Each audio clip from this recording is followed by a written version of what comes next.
Our next speaker is Rick Hoelzel. Rick is the manager of the water resources for the Kings River Conservation Districts, where he has been employed since 1989. Also as manager of the Kings River Water Quality Coalition, he oversees the program running the day-to-day operations. Through his work with the coalition, he was involved with the initial surface water program through the Southern San Joaquin Valley Water Quality Coalition, as well as the development of the new order pertaining to the groundwater quality. Rick will be giving an update on the water quality monitoring activities that the coalition is required to implement under the regulation.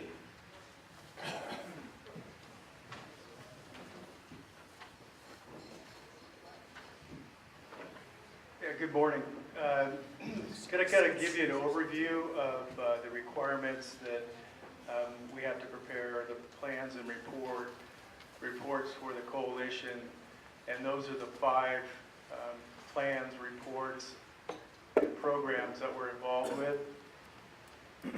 Eric, preceding me, will give a presentation on the grower requirements. So this is what you have to do to prepare as a coalition in the coalition. And I just wanted to mention too that if you were to apply as an individual waste discharge permit, you would have to go through a similar process. So keep that in mind. So one of the first plans that's been incorporated since 2006 under our Ag Waiver Program was the Surface Water Monitoring Program, and that's a continuation in this program. It started in 2006, like I said, and there are 9 sites that we sample for along the Kings. Those sites are rotated every 3 years for chemistry and then also for field parameters, so those switch out every 3 years. Then there was a groundwater assessment that we had to prepare, and after we became the coalition through the board approval, we had to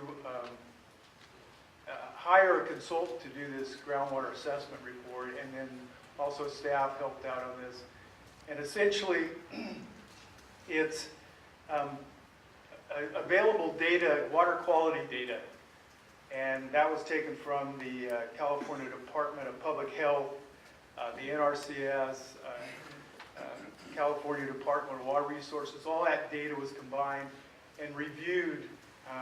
In addition to that, they looked at the intrinsic susceptibility, which was the soils, the permeability, depth of groundwater, groundwater movement, and then also the regional vulnerability, which is the stream recharge, source of the water applied, and surface water recharge, and then also the on-farm vulnerability, which is your deep percolation and your nitrogen efficiency.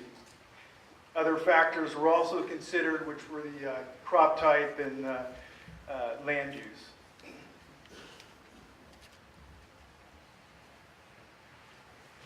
Got ahead of myself a little bit. So the GAR is to establish priorities for implementation of monitoring and studies when in those areas where we have high vulnerable areas.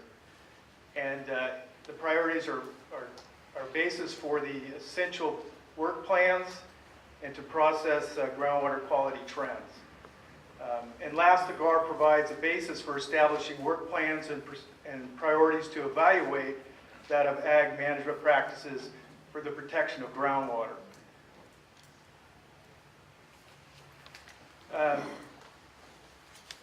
The comprehensive groundwater plan is also designed to study and address known exceedances. Those are existing exceedances within the groundwater basin.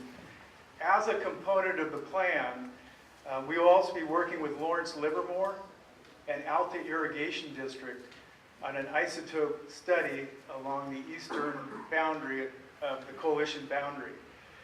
And it's an attempt to identify the source as well as the age. And this would, we could weed out those areas that would be an influence from septic, so that it's not ag influence. And then we also applied for a grant through the California Food and Ag to expand this into other areas that have exceedances and identify those areas, whether it's an influence from ag or maybe a leaky septic or even natural conditions.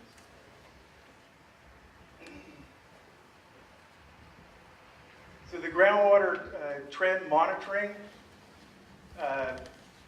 the purpose of the program is to create and monitor on a long-term basis the general water quality characteristics of the groundwater basin. So the regional board is allowed to use ag wells. They prefer shallow type domestic wells, but we can use that in when we know where those low vulnerable areas are, and it would be 1 to 4 wells. And we're looking, hopefully that we can have some of our members possibly volunteer to use that. And that information would be confidential. We would report that to the landowner if they chose to do so. And we would look at trends. So in the high vulnerability areas, there would probably be more than 4 wells. In the low, 1 to 4 wells. And it's really just looking at, is the nitrate going up, down, or remaining the same over a period of time.